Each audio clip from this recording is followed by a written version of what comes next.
Log entry BT-79. In a move that surprises even me, I've hired Harley Quinn as a research partner. Or rather, I've hired Dr. Harleen Quinzel, a trained psychiatrist whose work in criminal profiling surpasses even mine. Of course, some of that work is based on her personal experience as a criminal. While this aspect of her history is impossible to overlook, in this instance, it's invaluable. It took less convincing than I thought to gain her cooperation. A chance to do good, small honorarium, and a ride in the Batwing were all the perks she requested. My contacts tell me Harley is comfortably installed at Blackgate. It's genius on her part. No one will suspect her presence, even if she's not actually serving a sentence right now. It puts her in the perfect location to carry out the research I need. It does also put her back into the criminal lifestyle we'd all prefer she left behind, but I will check in on her progress occasionally. I've given her the pattern I'm looking for. She's positioned to comb the records and profile the subjects. They, if they really do exist, won't be looking for Harley. And I'll keep it that way. Not a whispered word is said. Log entry BT-33. Crossed paths with Batgirl on patrol tonight. It's been a few weeks since she joined the team. Not that she'd put it that way. She's accepted some training, resources, nothing more. Even had some choice words to share about the Batcomputer's tech. I get it. She was doing fine without me. Far better than I would have without the means I was born into. No wonder she insists on sticking to her own cases. Reminds me of someone else I know. Everything Jim has ever said about his daughter is true. I won't be the one to tell him. That's her right. He saw the corruption in the force and tried to shield her from it. So she found another way to keep Gotham safe. But she is not like Batman. Batman and Robin fight crime by cover of night. But Bruce Wayne and Dick Grayson are somehow still sheltered, in a way she isn't. She sees things that we don't. Maybe we've lived in a mansion too long. Barbara's different. She's driven by something I can't quite understand. Most people freeze up when faced with others' pain. But she sees the hurt at Gotham's core, and she has to get involved. To her, it was never a choice. Dick asked me to bring her further into the fold, to truly work together. But I'm not the one that needs convincing. Barbara insists she doesn't need me. And frankly, she's right. But Gotham does need Batgirl. We're fortunate to have her on our team, in whatever way she sees fit. Log entry BT-66. Earlier this week, I confronted Basil Carlo, otherwise known as Clayface. It didn't go as I had hoped. I keep asking myself, could I have been faster? Maybe. Led him away to safer ground. I'd been over the footage. No. He had several hostages at the reservoir. There was no time for backup or for elaborate plans. We fought, and he lost his footing. I couldn't stop him. When he hit the turbine, it confirmed what I had feared. One of us was going to die that night. But Basil always had a sense for the dramatic. An epic confrontation in front of an audience would have fit his plans. As he put it, it was most important to be seen.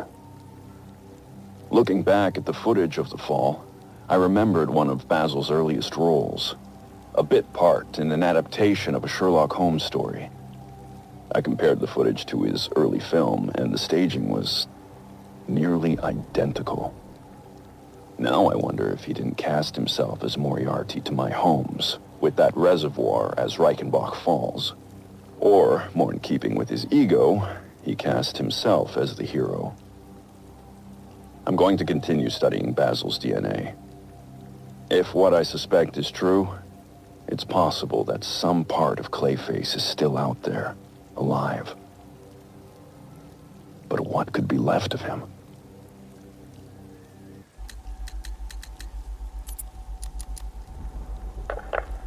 Patient notes. Gordon, Barbara, session 1. Wake up, Miss Gordon. Wake up. Inject her. Another dose. I'm awake, you bastard. Good. Who is Batman? Ask him when he gets here. Thank you, Miss Gordon. I was afraid that my preferred interrogation method would not be necessary. Do you know why I wear these syringes on my hands? Because you're insane? I usually disperse my toxin as an aerosol. It's efficient, but not pure. Now, the terror I can elicit with a concentrated dose administered directly into the bloodstream, that is beautiful to witness. The long-term damage is more severe, of course. Are you done talking? I am, but you have barely begun. You'll be incoherent when my toxin dissolves the wall between your conscious mind and your suppressed subconscious nightmares. But as those fears slowly recede, they'll take this pathetic defiance with them. You're still talking. Very well. Get the fellow away from her! He's gone. Did he hurt you? Spare me the good cop, bad cop routine. No. See, you're supposed to keep me talking. Play for time. Wait for Batman. That's what he taught you, right? I've got nothing to say to you. Me? I talked for hours, because I knew, right? Batman was on his way to save me. And the bastard just let me talk. Eventually I just ran out of things to say. So trust me, you can't count on Bruce to save you. Bruce? Yeah, Scarecrow doesn't know. It's our little secret. Now here's another. Batman likes to play the hero, Barbara, and he's pretty good at it. But it's an act. Batman's not about saving the innocent. No, he's about punishing the guilty. And don't get me wrong. He'll look for you, or he'll try. But when it comes down to it, when he has to make a choice between you and the mission, he'll choose the mission. Every time. You're wrong. Look me in the eye and say that. Jason? Jason, this is wrong. This is justice. He left me. He lost you, and he mourned for you. Come home. I can't go back. You don't know what Joker did, Barbara. He hollowed me out and filled me back up with hate and... Jason, we can fix it. I can fix it! I know now what to do. I take all this pain, all this blackness, and I put it all in a bullet, and I put it right between Bruce's eyes. Joker's dead, Jason. You want revenge on the man who hurt you? You've got one shot. Come back to the manor. Let us help you. Don't let Joker win. How's Alfred? He misses you. We all do. The Cloudburst is charged tonight. It's time. Someone put a gag on her. Anyone hurts her, they're a dead man.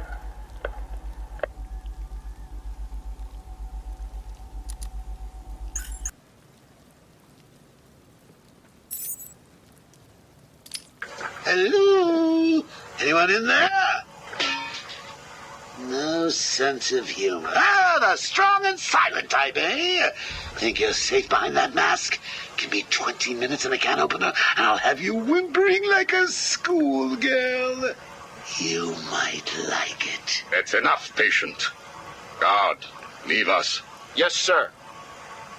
Good afternoon. My name is Professor Hugo Strange. And you are... Two-Face. Catwoman. We can play these games as long as you like. Great! I love games. Not in my facility, you won't. I am offering you this opportunity to make a deal. I am fully aware of your condition. The last thing you have is time. But I can make your final days more comfortable. And in return, I'd be giving you... I wish to study you. I need to know why you are the way you are. I don't have long, Doc.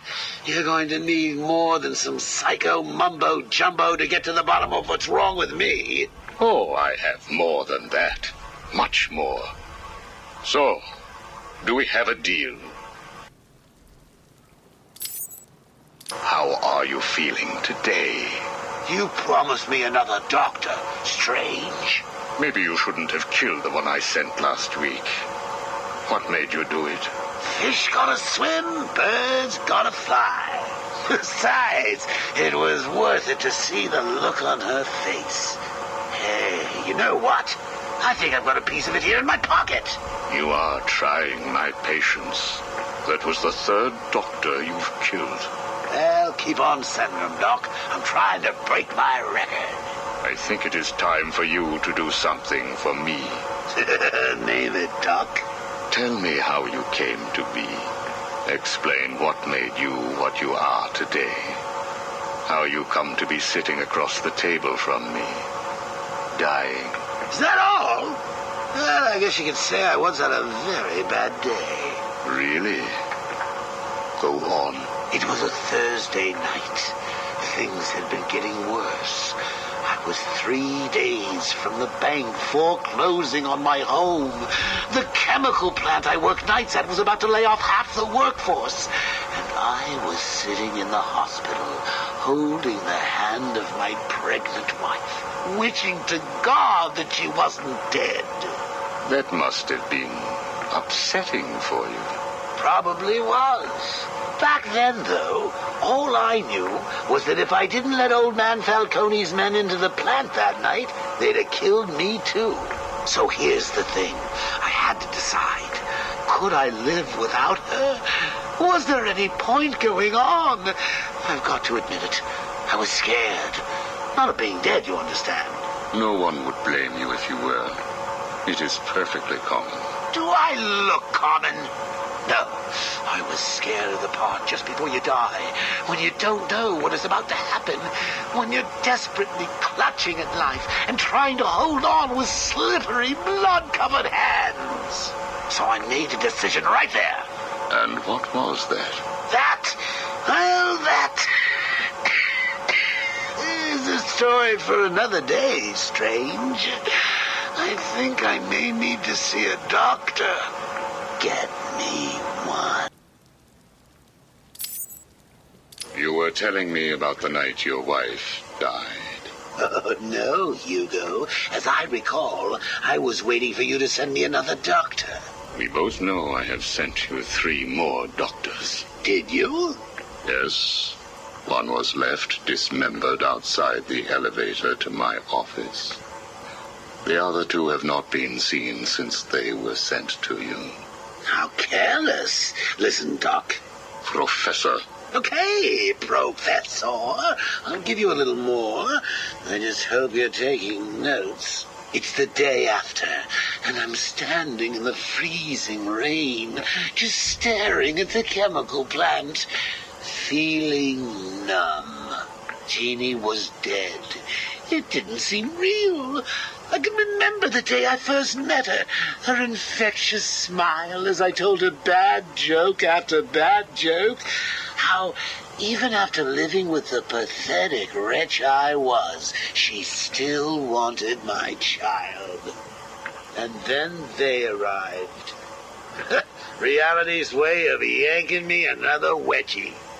Falcone's men told me to cheer up. He said, things could be worse. I asked him how.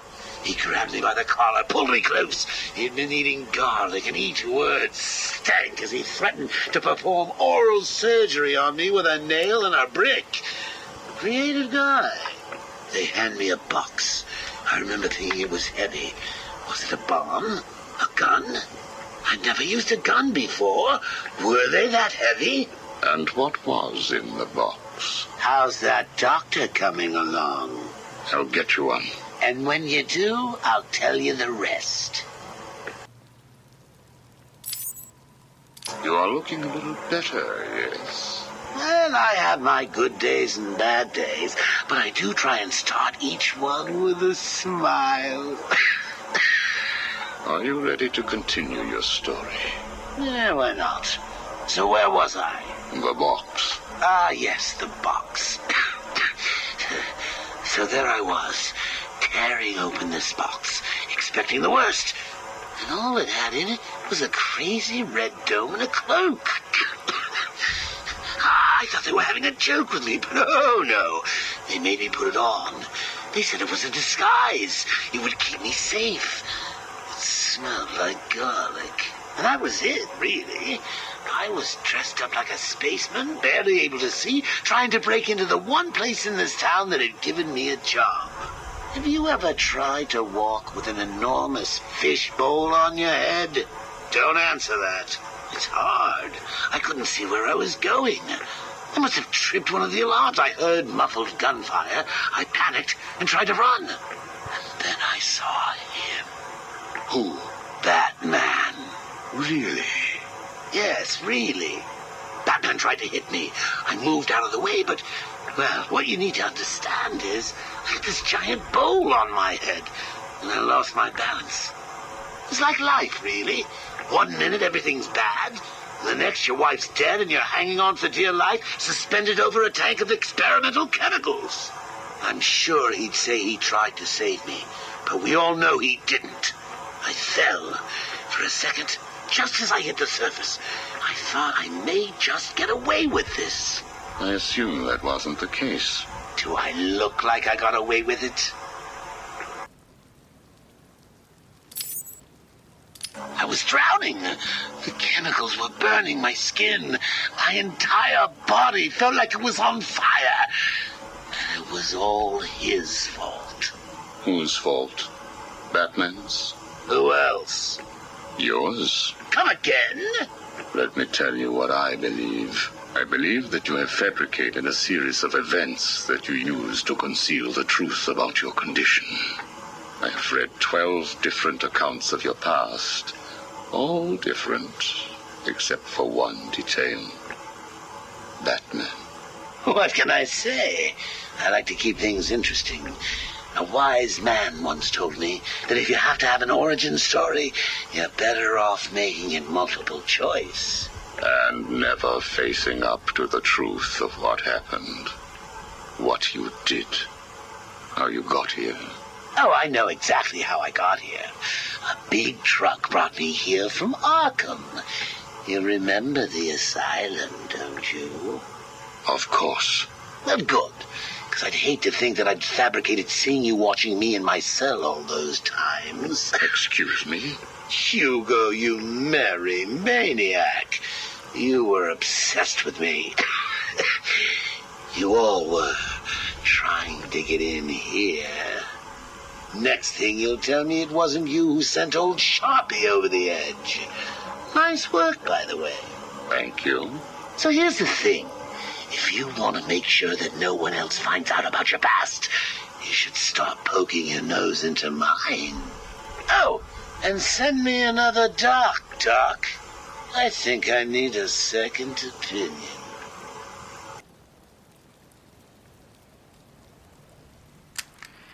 Patient interview 21.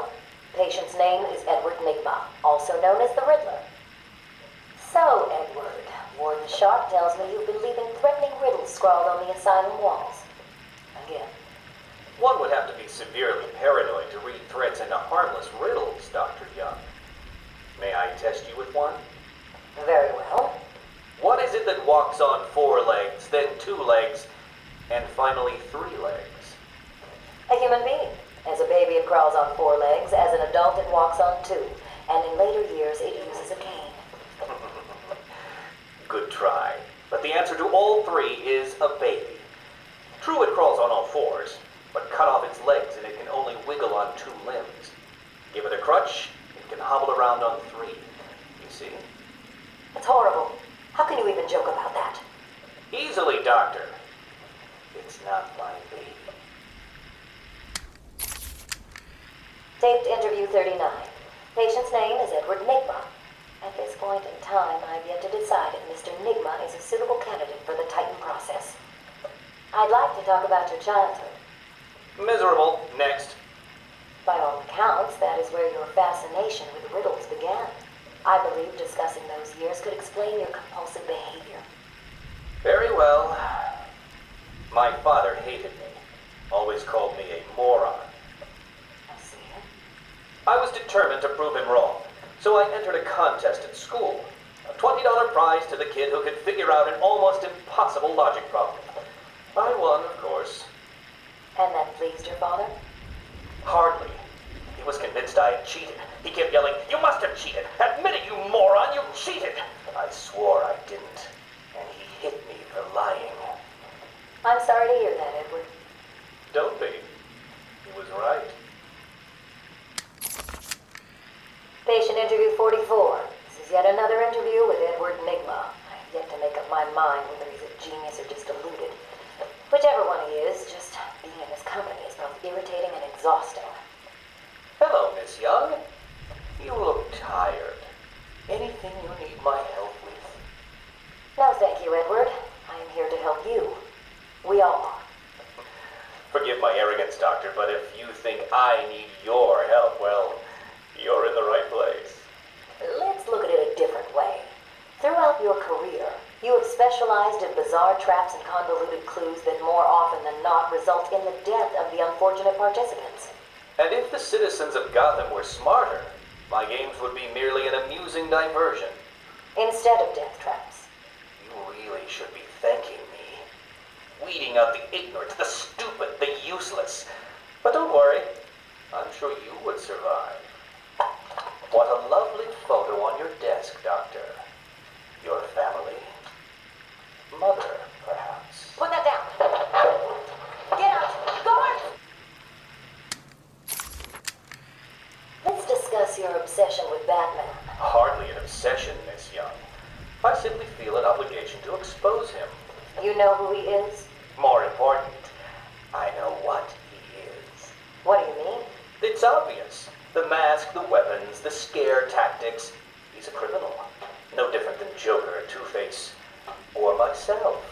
Most people consider him a hero. Most people are idiots. They can't see Batman for the villain he is. Riddle me this. How did he get his car and his gadgets? I don't... With money stolen from the criminals he defeats. Why does Gordon turn a blind eye to his antics? Batman bribes him. The answers are right in front of your stupid, gawking face. Edward, please, calm down. Wake up, Gotham! No sane, law-abiding man does those things. No one's that selfless. Batman is as vile as they come. Security! Security!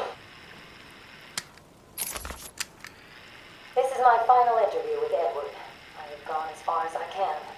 I can no longer tolerate his mood swings and tantrums. I have more important work to be getting on with. He will be transferred to Dr. Whistler's care as of next week. Good morning, Doctor. How are you today? Fine, thank you, Edward. You're in a good mood. I'm always in rare spirits when I'm about to be released. Edward, you know you don't come up for parole for another 3 years. First thing I'll do is have dinner at that Italian place on 19th Street. Seriously, Edward. I only hope Joker hasn't completely trashed the city. Oh well, I'm sure I'll find out soon enough. Wait, have you been in contact with the Joker? He escaped Arkham weeks ago. And yet, one hears things. What things? What have you heard?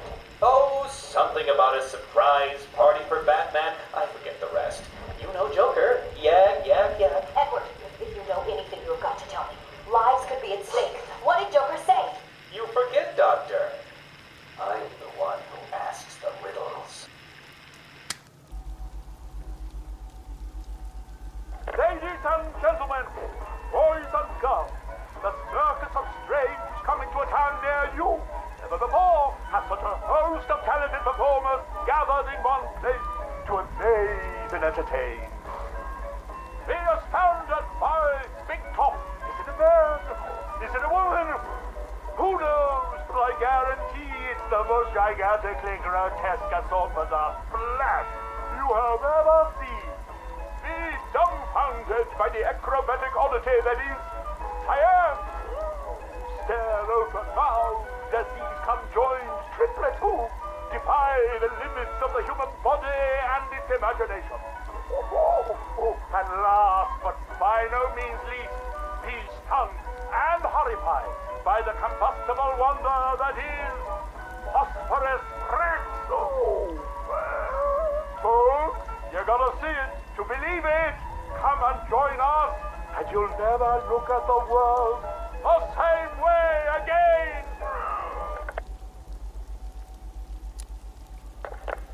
Janos, my dearest son. Oh, my perfect child. I make these recordings so that you are not alone. So that you know Daddy loves his son. Daddy loves his little pig. The circus has traveled far, and we have brought joy to many sad people. They join us now like a big family, growing week by week. Now they feel no pain. They know nothing of misery. I call them my Dollartrons. To each new home we move at night, finding a fresh patch of earth to inhabit. Secret places in forgotten parts of town. Ugly wastelands where the locals stumble unawares into a candy-striped tent. The Dollartrons are the first to greet them with open arms and perfect faces. The climax of the show is when I take them to see Mother. Oh, I tell you, they are amazed by my imagination, confounded by my dexterity, as each is transformed into a beautiful work of art. But Mother is hard to please. She wants more, always more, never satisfied, always driving me to work harder to obtain perfection. And I will. Night has drawn its curtain yet again, and the circus moves on, our numbers swollen to a different patch of earth. On the dark horizon, the building tops glimmer, the heat and smog of industry shrouds a den of criminals and beasts. Gotham is her name. Janos, I tell you, the circus has come home.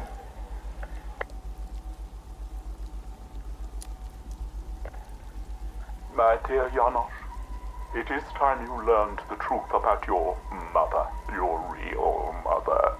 I remember not her name or how she found me, wallowing in that pit of despair. Oh, like an angel, she swept into my turvy world, dragged me, screaming,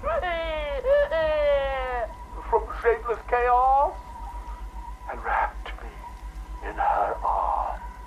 She was a beauty, Janos, a masterpiece, perfect in every way, until Mother Goat found her.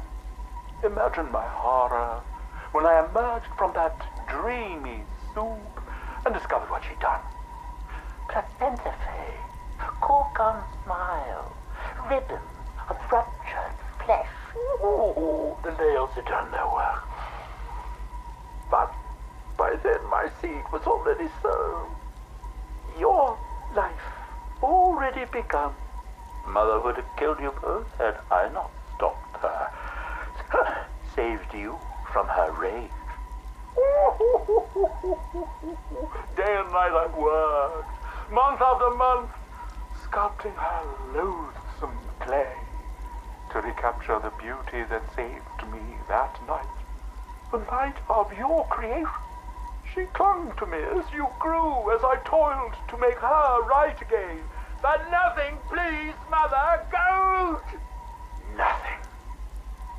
I did all I could to fix her, to make her perfect.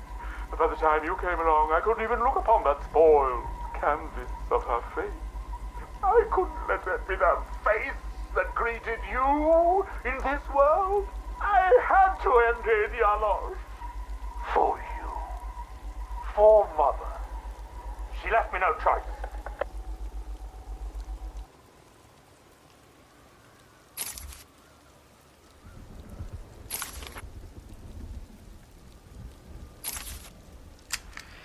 Harleen Quinzel? Call me Harley. Everyone does. I'm surprised you want to intern here at Arkham. I've always had a thing for extreme personalities. You can't deny there's an element of glamour to these super criminals. I'll warn you right now. These are hardcore psychotics. Most would rather kill you than speak to you. I'm sure I'll be fine, Doctor. They'll eat you for breakfast. I mean it. One or two of them will enjoy it too. Be careful.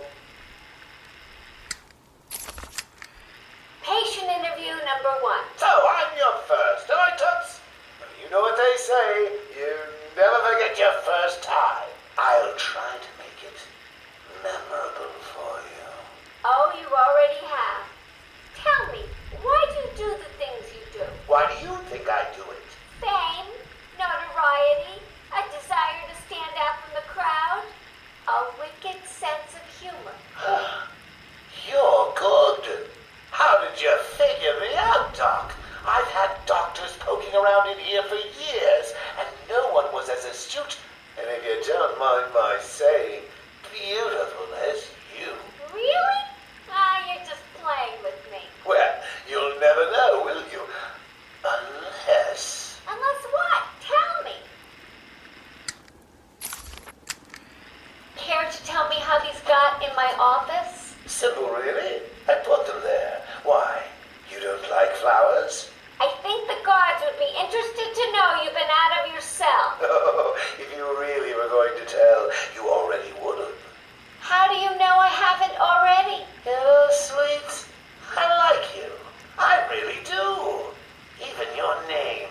Rework it a bit and we get... Harley Quinn, like the clown. I know, I've heard it before. It's a name that puts a smile on my face. It makes me think there's someone here I can relate to. Someone who might like to hear my secrets. Really? Go on. Not here, my dear. Too many ears and eyes. Come back tonight. I'll be ready for you. He's crazy, you know. Who? Batman? No, Santa Claus. Of course, Batman. Always Batman. I've seen it in his eyes. Screaming, mad stalkers. And dishonest. Hiding his face behind a fright mask. Well, no masks for me. I have nothing to hide. I laugh at the cruel absurdity of the world. But Batman, he's got them all fooled. He's made them think he can make a difference, that he can actually make things better. And the joke of it is, they all believe it. The police? The police, the media, the frickin' junior rangers. Every last sack of walking meat in this urban cesspool. Listen, sweets, Batman knows we're all on the same funhouse slide into madness. Why won't he admit it? He's up there in his belfry laughing at us. And the real gag is the miserable liar is allowed to run free while I'm in here. That's really incisive. Then you understand, don't you? You know why I do what I have to do. You know Gotham's only real savior is me. I got what you wanted. You did? I mean, good. How did you smuggle it in? Actually, I don't want to know. So you ready to stop that evil, murdering bat once and for all? Of course I am. He needs to pay for what he's done to you. Give it here then, quickly.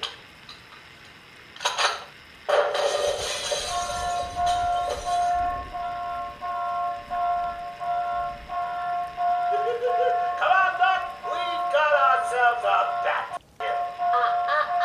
Doc's outputted. Say hello to your new and improved Harley Quinn.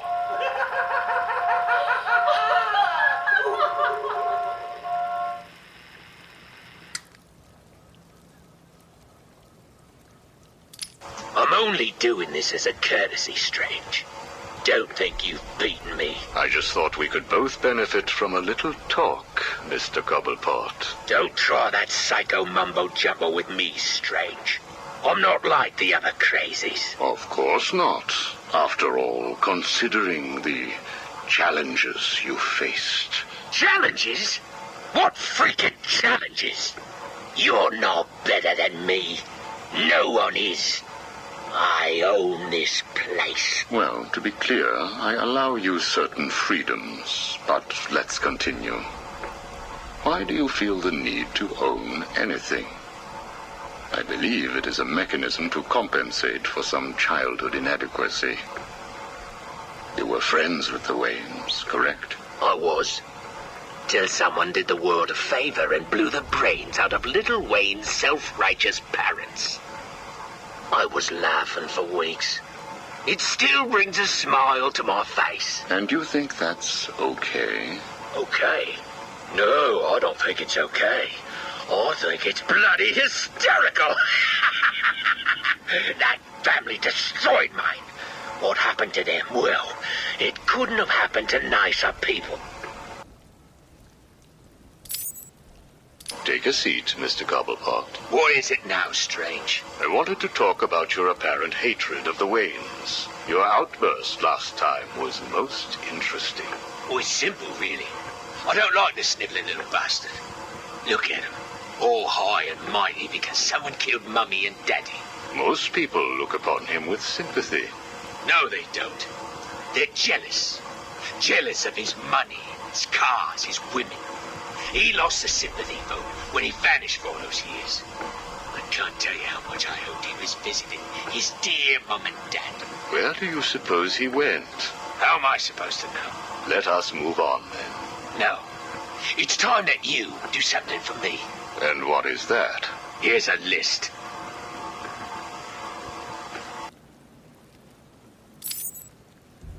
Told you, Strange. No more little questions until you give me what I want. Take a look, Mr. Cobblepot. Here is a purchase order for the various firearms you require. I must say, you chose an exotic selection. I only take the best. A wise strategy. So what's yours? Excuse me? What are you up to? Why would you give me of all people, guns, explosives, all this stuff? Arkham City is an experiment, Mr. Cobblepot. A new way of thinking. We've separated you from society, so I am more than willing to study the results if you all just decide to kill each other. Besides, your feud with the Joker is intriguing. I was here first. I bought my museum in the Iceberg Lounge fair and square. It was you and that Mayo who stuck us all together. Again, you refer to owning things. Quite fascinating. I believe we gave you the opportunity to leave. And take over my turf. Never.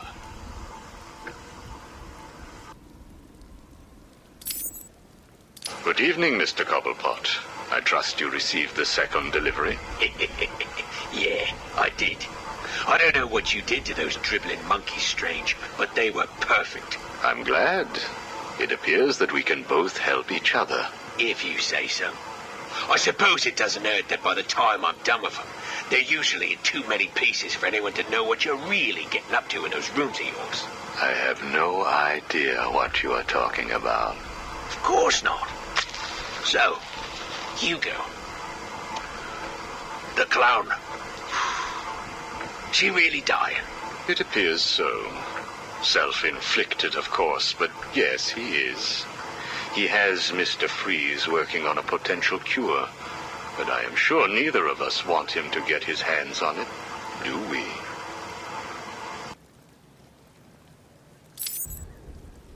We're ready. Good. Now, one last thing. Your face. It's beautiful, isn't it? The eye. I believe it was the result of a bar brawl, correct? Torag got lucky. He got his, though. He took my eye. I took both of his. Left him trying to walk across the Gotham freeway in rush hour. Hilarious. You're a rich man, Mr. Cobblepot. You could have had that glass removed. They said it was impossible. And what the hell? I think it gives me a more unique look. Know what I mean? Now, where is Freeze? He's right here, in the room next door. You can take him with you. Are you familiar with the term Napoleon complex? No. What is it? It's nothing. Oh, and one last thing. Here is a list of 10 prisoners I believe work for you. Yeah? So what? You want to saw their heads open and scoop out their brains too? No. I just thought you'd like to know that they are all in the employ of the GCPD. What? I believe you know what to do with them. I don't like being spied on, Mr. Cobblepot. Good night.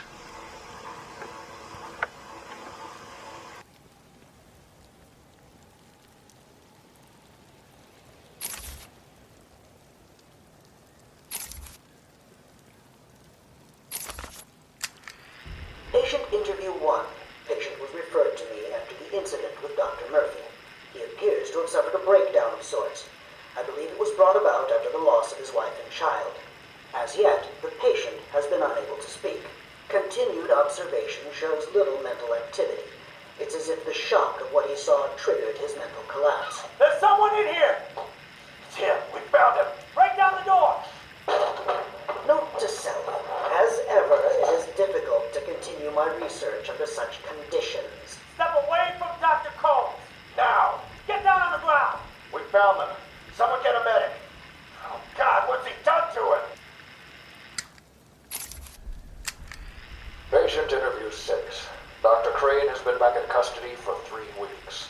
Regular sessions have been inconclusive. I am not sure he is actually insane. Good evening, Stephen. How are you tonight? I'm conducting the session, Jonathan. Of course. If that helps you cope, I wouldn't have it any other way. Let's talk about the events 3 weeks ago. What did you think you'd achieve? Dr. Murphy is still in therapy. I wanted to understand him. His personal demons, his fears. It's all quite fascinating, really. But you were a respected doctor. A brilliant mind. Now just another resident in Arkham. Can I have a drink? A strong one? This kind of question bores me. I'm afraid not. Interesting choice of words, Doctor. Tell me, what are you afraid of? Patient interview 9. Dr. Crane continues to evade questions. I believe he is quite sane, just evil. He takes no interest in the people he has hurt. His research appears to be the only motivating factor in his life. What is it about fear that drives your obsession? Fear drives everything, Stephen. Everything. Your life is governed by fear. Every decision you make is a product of that fear. Don't be ridiculous. You married your wife, Margaret, isn't it? Because you were scared of dying alone. You have children because you're scared of leaving nothing behind that really matters. You go to the doctors because you're scared of dying. Do I need to go on? No. I think that will be all for today. Guards? Today I have another interview with Crane. I cannot say I am looking forward to it. I've been feeling anxious. I don't like to admit it, but I think he's getting to me. How are you today?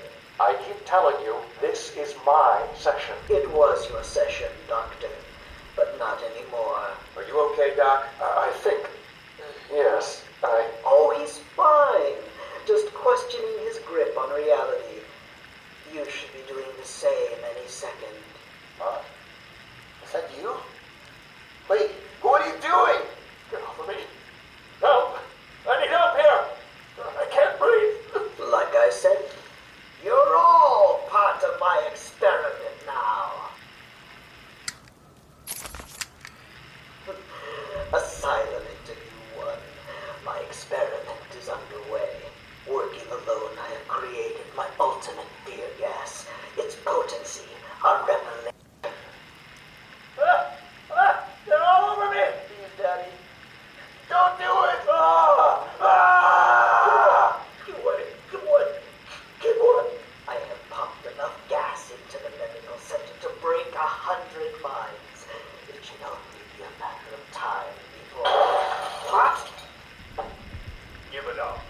Now!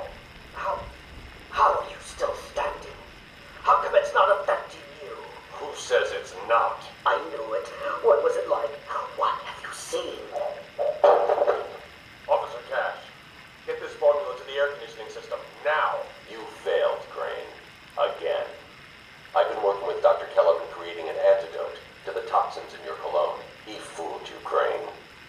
How does that make you feel? Threatened? Humiliated?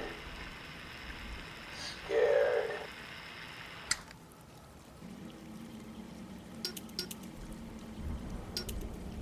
You know I murdered your commissioner tonight, right? So what makes you think I give two fucks what some dumbass dirty cop's gotta say? I got it from reliable sources. Penguin is making a move on Falcone territory. The Falcones got no idea what's coming. And this concerns me because... You don't care if Penguin takes over their racket? Why should I? I don't know. I mean, there's a balance right now, and you're at the top. But one of these other types starts making too much money, you know, and that balance will... You know what I know? What I know is that I don't like balance. Balance is boring, and boring is a four-letter word in my book. No, balance. Balance is what's wrong with this city. We need to upset the balance, kick it over, light it on fire, and then see what comes scurrying out. Boss? Huh? Oh, right, that's me. Are you feeling okay? Never better. I've got a new lease on life. Granted, it came with some added mileage, but beggars can't be choosers. Yeah, well, anyway, you know, it's the first Thursday of the month, right? So it is. Good job. Observation and initiative are the keys to advancement. I have my eye on you. It's just that normally you have me drop off the commissioner's commission every month. Well, of course I knew that. But I'm rethinking our arrangement with my good friend, the commissioner. Okay. You're the boss? That's right. I am.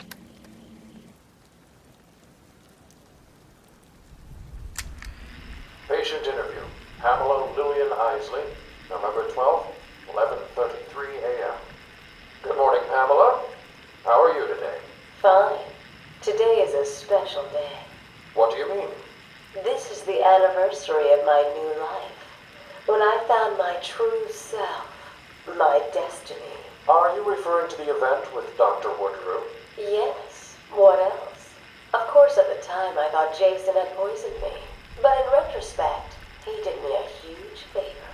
And why do you believe what he did has helped you? He showed me the bigger world. A world I should protect. Of course, my first offer was rejected. Offer? You tried to kill everyone in Gotham. Well, sometimes you need to prune back hard in order to make something flourish. Patient interview. Pamela Lillian Isley, November 14th, 10:21 a.m. Hello, Pamela. Today I'd like to go back to something you said in our last conversation. Ask me anything you like. You said your first offer to help Gotham was rejected. How can you possibly believe that? What do you mean? You released thousands of poisonous spores into Gotham, killed hundreds of people. How does that help anybody? I'm not interested in bodies, Doctor. Horrible fleshy sacks walking around destroying my poor babies with their greed and arrogance. But aren't you one of those fleshy sacks? Were a doctor too. How can you turn your back on us? Quite easily as it happens. But not you, Stephen. You're different. I feel we have a connection. Really? You do? Of course. Pamela, I got you what you asked for. Do you like it? Oh yes, Stephen, I love it. Such a beautiful flower. Do you mind if I keep it? Oh no, Pamela, I can't leave it. It's against all the rules. I'll just bring it and show it to you when I visit. But it's me, Stephen. I get so lonely on my own.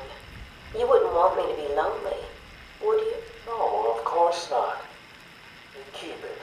Just don't let anyone see. Really. No one. You can trust me, Stephen. Thank you. Now give me a kiss. I can't. People will see. No one's watching. What's wrong with you? Don't you love me? Call me Ivy. Of course I love you. Where is Dr. Kellerman? How should I know, Warden? It does seem careless of you to have lost him. I have no time for your games, Miss Isley. Tell me where you have him. We have security footage of you and him leaving your cell last night. So? Do I need to spell it out? We know you hypnotized him, or whatever it is you do. We know he took you somewhere, but conveniently, security cameras across the island were mysteriously covered by leaves and flowers at 3 a.m. Now tell me what it is. I'm not saying a word unless you do exactly what I tell you to do. We found him. No thanks to you.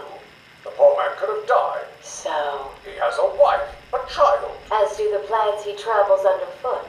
The spores he breathes in and destroys have children. Why does he deserve anything more than them? You people ignore what is happening in front of your eyes. I refuse to put the welfare of plants before the welfare of people. And that is why you will lose. There's more happening than you know, Warden. It's all connected.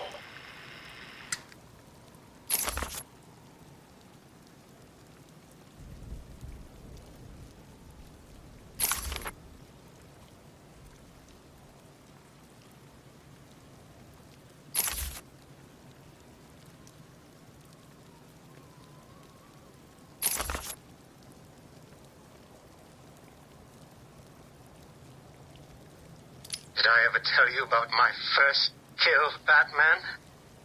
No? As I am sure you are aware, my parents were dead and I was rich. So rich I could have anything I wanted, but of course, all I wanted was them back. I now know that that was impossible, of course, that their death served a higher purpose. But back then, I had yet to experience the joy of cold steel cutting through warm flesh. I had no idea how I could save these people from the relentless misery of their existence. You should have stayed that way. Really? Then I'll stop now. Find another telephone, Batman. Goodbye. You made it. I think I will continue my story. I feel the need to talk, to confess maybe. I was rich and alone, but not for long, of course. I took to gambling, or maybe it took to me. If only I had been good at it. I may not be where I am today. As my life spiraled out of control, I desperately formed a plan. A plan to win back my parents' money and be happy again. It didn't work, of course. Plans like that never do. But as I stood outside the Iceberg Lounge on that hot summer night, I remember feeling something. Hope, maybe. The Iceberg Lounge was crawling with the disgusting flesh of humanity. You could find anything there. If you had the money, of course. At the beginning, I seemed to be winning. The cards all went my way, and I found myself at the owner's table. Some reason I thought I would win, that he would play fair. I looked around the table. I saw the people I was against.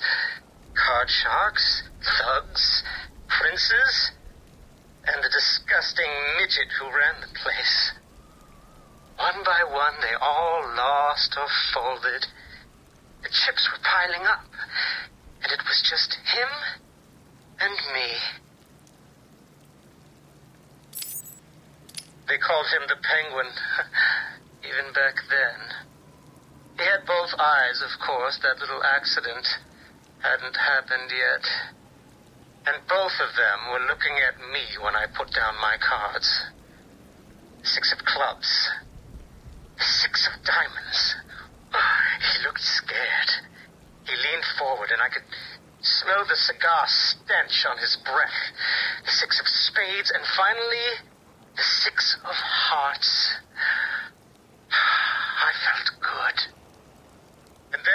started laughing. He belched out smoke and he put his cards down on the table. Card by card, my heart sank.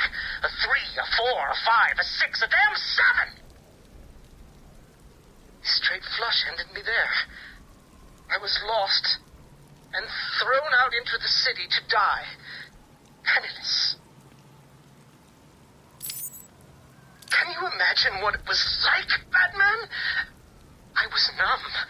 I'd lost everything and I was alone, crying like a baby staggering through the streets of this city until I found the answer that I had been looking for. I stood there on the Sprang Bridge, looking out at the sea.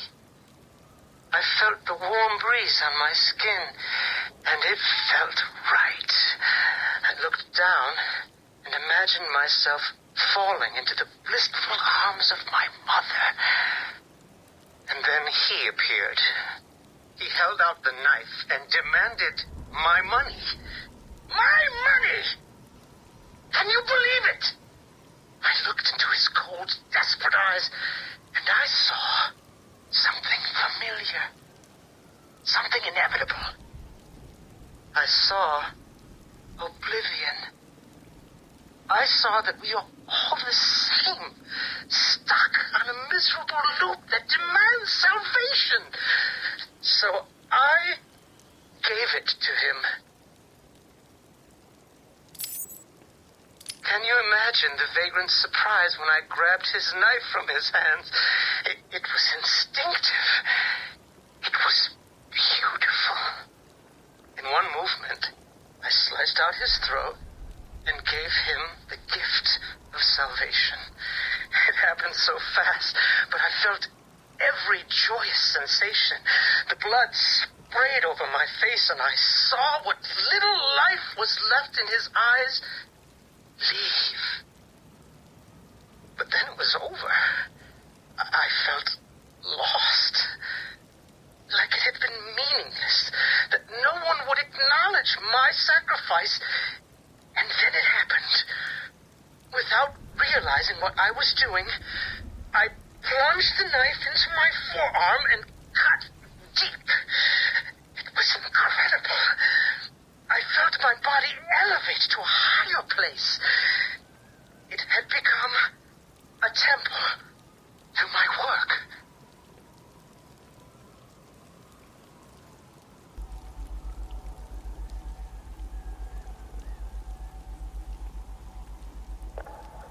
Years ago, I uncovered Joker's plot to unleash a genetically enhanced army on Gotham. The drug he used to modify his henchmen was called Titan. Before I could stop him, Joker ingested a massive dose of the Titan formula and mutated into a gigantic abomination. I managed to defeat him, but his overdose had devastating side effects. Joker was dying, and he needed a cure. To ensure my cooperation, he infected my blood with his own, leaving me no choice but to help him. But that wasn't all. He contaminated Gotham's blood banks, too. The result? The patients currently quarantined here. Joker's mutated blood behaves like a prion infection, attacking the brain and transforming these people into him. Unless we find a way to reverse the process, no one will be able to stop what he has unleashed.